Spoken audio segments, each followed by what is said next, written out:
You who can want to be referral based but don't want to be limited to the amount of families that you serve, this is going to be a special episode.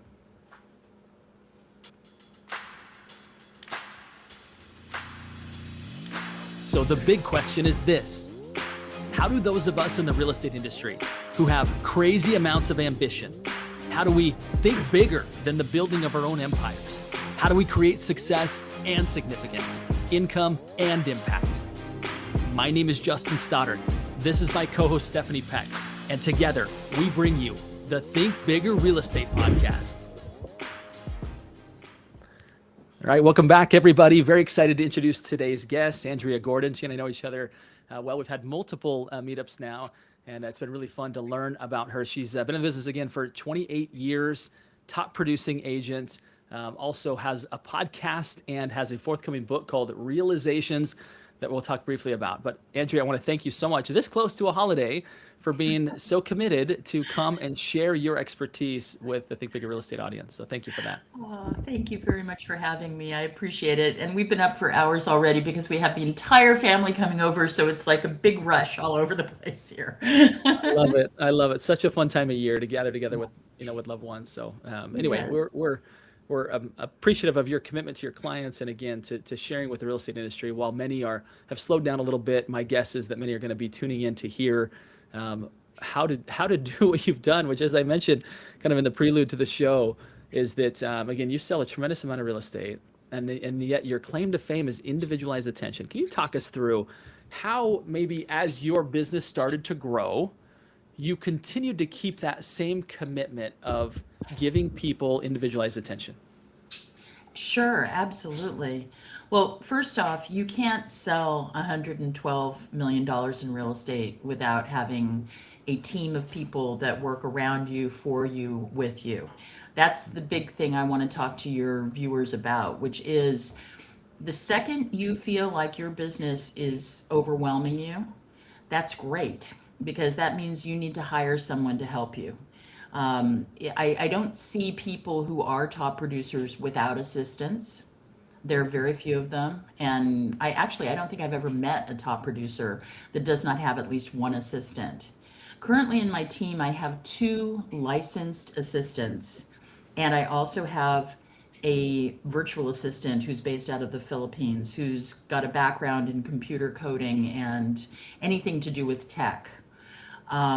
That is my team, along with a transaction coordinator. And I also have an entire marketing team called Agent Upgrade that is my advertising agency. Now, I'm very, very blessed because I am such a top producer, and Compass assigned a marketing group to me. So they make my print ads, they make my small social media ads that are not taken care of by Agent Upgrade. But I have a whole group of really amazing people working with me to make sure that my business stays really, really robust, and also so that I can have the time to do the things that I need to do. So we work in such a way that I have a dedicated meeting once a week with my marketing team through Compass. I have 3 meetings a week with my regular team, which is my three assistants. And I also have a once a week meeting with my transaction coordinator.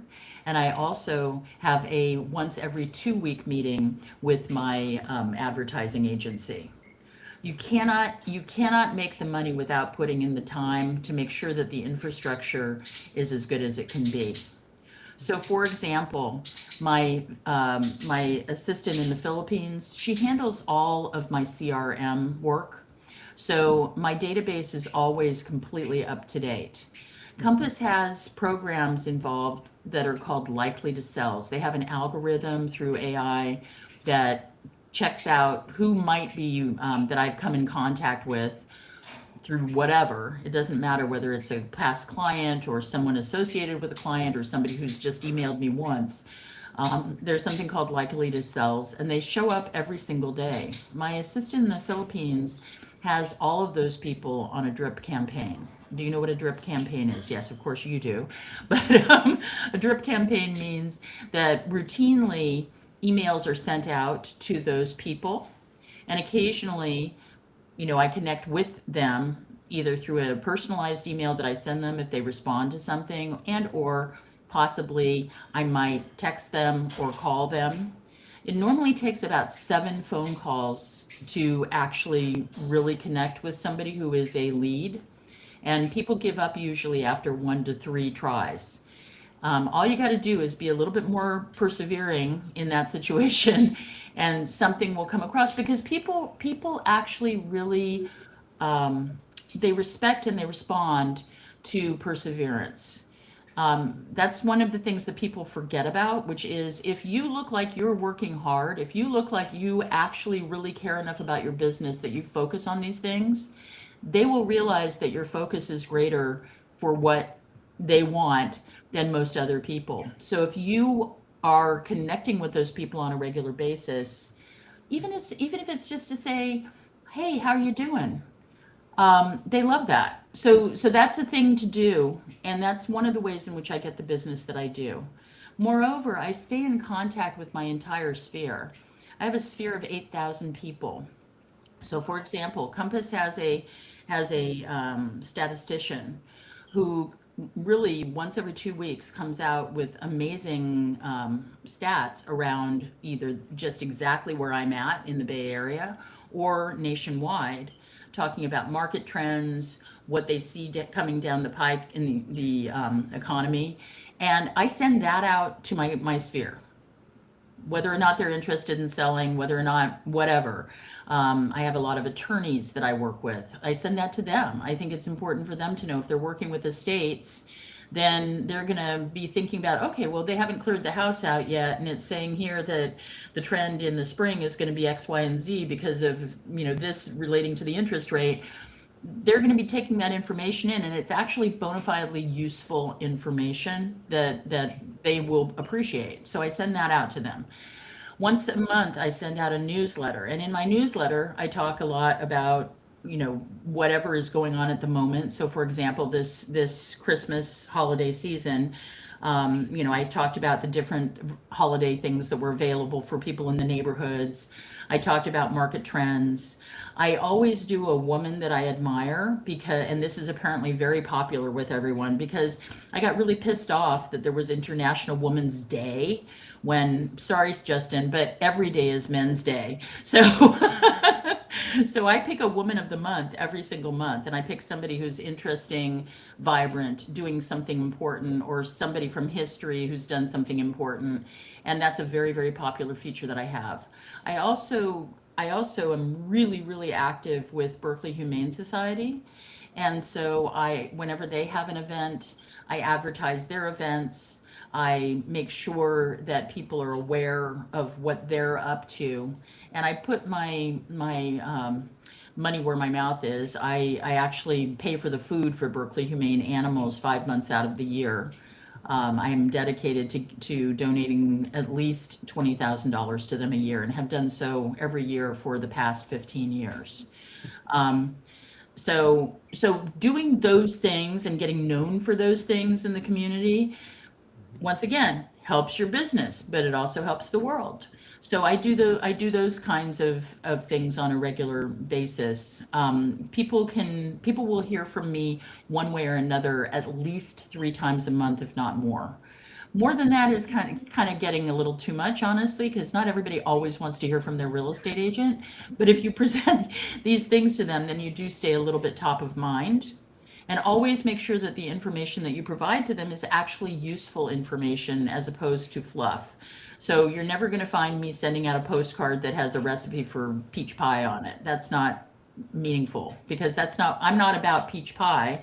I'm about real estate. So you stay to your topic.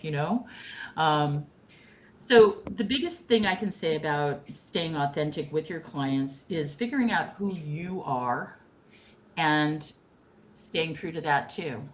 If you like sports, support sports things.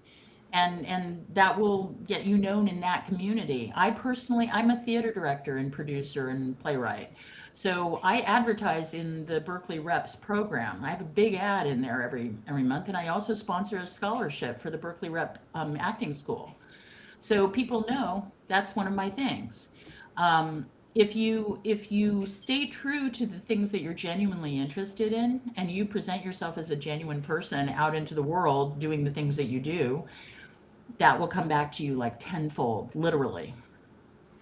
A couple key lessons, if I could just highlight and maybe summarize, that I'm learning from you, which is number one, have systems in place to where your, what you said, 8,000 person sphere, right? To where your database is regularly hearing from you in things that are relevant to your role as a real estate agent, right? So that kind of the foundation is in place. And Exactly. then again, the theme of this is how to offer individual, how to scale individualized attention. And what I hear you saying is get clear on who you are as an individual, right? Exactly. Like, what do you actually care about? Is Exactly. it, right, the Humane Society? Is it theater? Is it something else? Right. Identify what that is. That way, when you go about living your life and pouring your heart into things that you actually care about, you'll authentically connect with other people who do the same thing. And it gets really easy. And it's not a, and I think one of the biggest challenges that I see with real estate agents is their inability and unwillingness to stay in regular contact with people. And I think part Yeah. of that is because they don't know what to say. They don't call or stay in touch because they don't know what to say. And maybe it's because you haven't actually identified the individual that you are, that you're most interested in, to where reaching out and connecting with people is so natural because you already have so much in common. You're not just trying to like, hey, how's it going? Not Yeah. really knowing who that person is on the other side or what they like, what their interests are.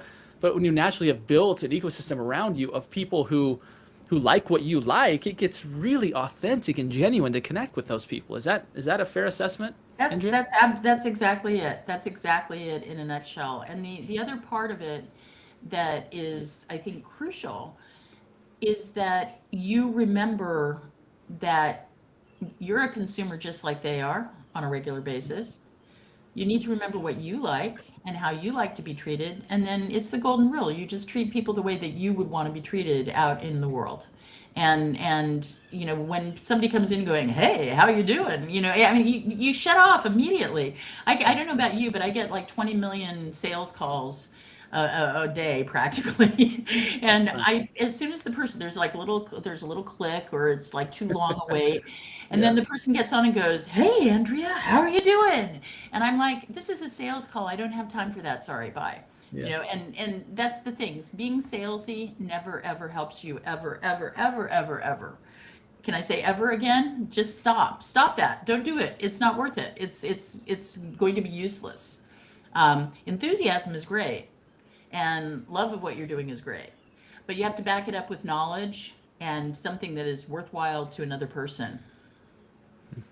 I love it. I think that for referral based agents, there's absolutely tremendous nuggets of wisdom that are being shared right now, right? Is that actually have a group of people that you have things in common with and reach out to them authentically, right? You don't need to sell if you're reaching out to serve. One of my business partners, she talks about being a servapreneur, which Hmm. is where you're constantly serving other people, right? Hmm.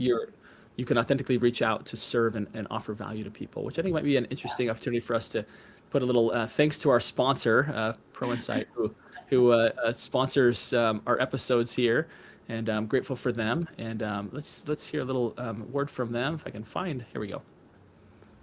What if in the next 60 days you could have 50 professionals from your local community referring you ideal clients? If that's of interest to you, email me at justin@proinsight.com and I'll show you how we've built a platform at Pro Insight that will help you to do exactly that. All right, Andrea, I'm super interested. I know you have given us tremendous value already about how you've scaled individualized attention, and we're super grateful for that. I know you have a podcast of your own in which you regularly share, right? I'm sure some of our audience members are like, okay, that was really good. Where do I go for more? Right? Talk to us about your podcast. Thank you. My podcast was started off actually because I got angry about the NAR DOJ lawsuits and the commission lawsuits. I got really angry actually because I really feel like a lot of times real estate agents are not given a lot of respect. And then I thought about it a little further and realized that the reason why is because nobody really knows what we do. There's certain job, a car mechanic, very obvious. They fix a car. A painter, easy, paints a house. Real estate agents, it's an incredible amount of multitasking And it's an incredible amount of being a fiduciary for someone. You're also being something of a therapist. You're also having to know all the rules and regulations. You're also, all the things that we all know that real estate agents do, but nobody else really understands and knows what we do. They also don't understand the impact of real estate on the cities and townships that they live in.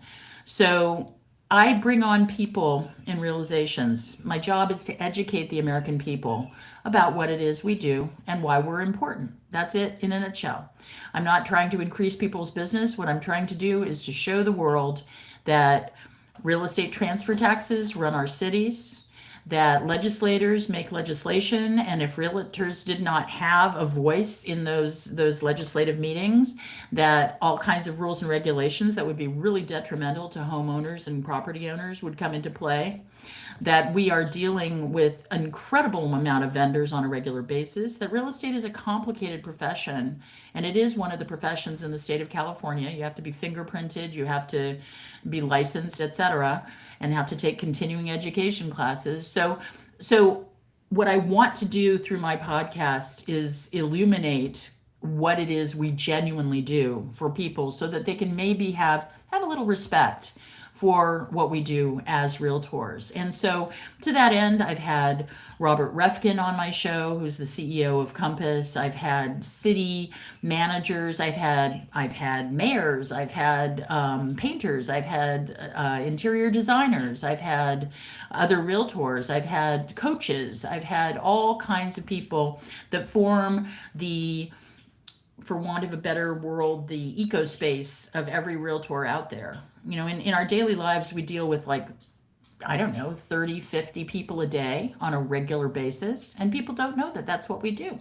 So the podcast and my book are both called Realizations, capital RE for real estate, and then azations for the rest of the word. And the reason why it's called Realizations is because it's a big realization when you realize what level of care and concern and work realtors do. I'm my coach is always ragging on me because I'm a 90-hour-a-week person. You shouldn't be. Don't do that. You should read all those books about working 4 days a week for 3 hours a day and whatever. But the reality is, to do what I do is about 90 hours a week. I love it. I thrive on it. I'm like a golden retriever puppy with my work, but still, you shouldn't work that much. So, well, yeah. I'd like to also let people know that they can also follow you on social media, right? At Yeah. Andrea Gordon Real Yeah. Estate Yeah. is whether it be on LinkedIn, whether it be on Instagram. This is where you find Andrea to get more of the incredible knowledge that she shares. Thank you. And I also have a website, which is www.andreagordon.com. And that's where you can see what I'm specifically up to in my real estate world. One thing I should also tell your viewers is not to scrimp on things like photography. Don't take iPhone photos. Hire a photographer, hire a professional.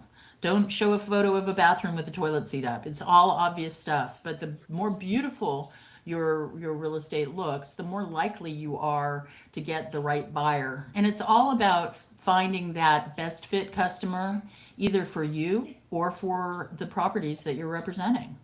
My book, Realizations, is based on my background in theater, because a long time ago I realized that improv and acting and theater essentially are analogous skill sets to doing real estate.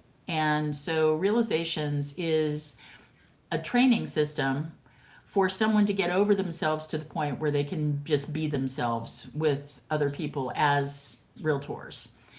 So it's a chapter by chapter dealing with issues that come up, dealing with, what do you do when your clients are crazy? What do you do when you're in a situation that you need help in? How do you overcome obstacles? In theater, when somebody's creating a character, when an actor is creating a character, they have several questions. Who am I? Where am I? What do I want? What am I going to do to get what I want? What are the obstacles stopping me from getting what I want? Right? Yeah, totally. And you can ask yourselves those exact same questions in relationship to every single transaction you're involved with in your life. What a great way to look at that. Yeah, we live in a theater, right? I mean, it's Yeah. There's Some people say there's it's the Matrix. So could be that too. Could be that too.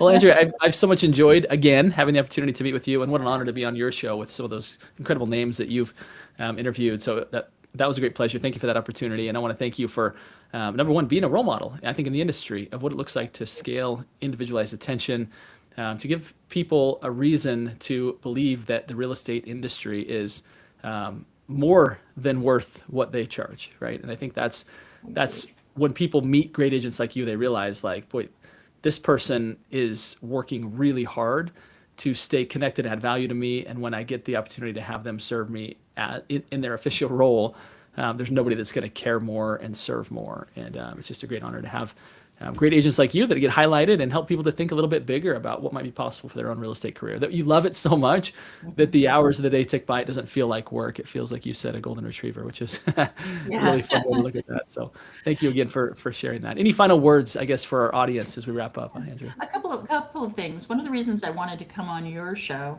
was because I really appreciate what you're doing.